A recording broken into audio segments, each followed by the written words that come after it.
valideynləri narahat edən, yeniyetməlik çağında olan problemlər əslində bizim idarə etməmizdən çıxa bilər. Niyə görə? Çünki artıq yetkinlik dövrünə keçid baş verir.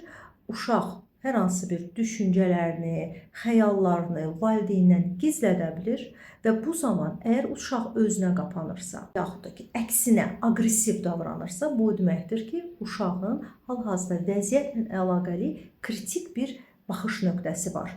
Ola bilər ki, onun təsəvvürlərində nəsə bir xətalar baş verib. Sizin bundan xəbəriniz olmaya bilər.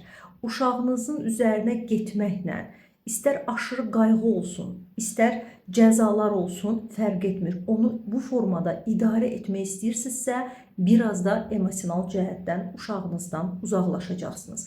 Bu həddə çatdırmaq olmaz.